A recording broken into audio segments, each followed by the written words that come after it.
আপনারা কি জানেন মানিরত্নম এবং আমির খানের একসাথে কাজ করার কথা ছিল? ইয়েস, একটা ছবি হওয়ার কথা ছিল। এটা হচ্ছে ঠিক ওই রং দে বসন্তীর পরে পরে 2006-07 সাল ওই সময় আর কি একটা টাইমে এই ছবিটা হওয়ার কথা ছিল। ছবিটার নাম ছিল লাজ্জো বলে, এবং এই ছবিটা ইসমত চুগতাইয়ের লেখা একটা শর্ট স্টোরি ঘরবালি, সেটার ওপর বেস করেছিল। এবং আমির খান এবং করিনা কাপুরকে আমরা এই ছবির মধ্যে দেখতে পেতাম।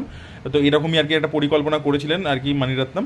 এবং এটা একটা অ্যাডাল্ট ফিল্ম হওয়ার কথা ছিল, মানে ছবির বিষয়বস্তুটা এরকম যে একটা লোক, একটা খুব ক্যারেক্টারলেস একটা লোক রয়েছে, রাজস্থানের সেট গল্পটা, এবং সে তার পরবর্তীতে একটা মিস্ট্রেসকে বিয়ে করে, যেটা লাজো, যেটা করিনা কাপুর প্লে করছে।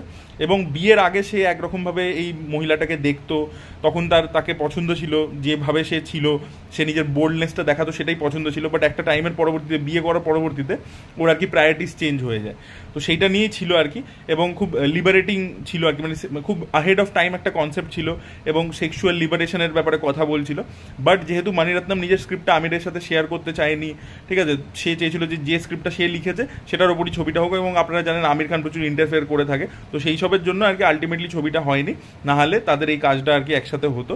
তো আপনাদের কি মনে হয় যদি মানিরত্নম আমির খান ওই টাইমে, যখন আমির খানেরও পিক টাইম চলছে, সে পরপর ভালো ছবি করছে, ফানার মতো ছবি করছে, রং দে বসন্তীর মতো ছবি করছে, তারে জামিন পরের মতো ছবি করছে, সেই সময় এবং মানিরত্নমও নিজের পিক টাইমে, তাদের কি কোলাবোরেট করলে ভালো ছবি হতো, নাকি কি হতো, নাকি ইন্টারফারেন্সের জন্য, দুজনের ক্রিয়েটিভ ডিফারেন্সের জন্য ছবিটা আলটিমেটলি ভালো হতো না? আপনাদের কি মনে হয় অবশ্যই কমেন্টে জানাবেন। Thank you.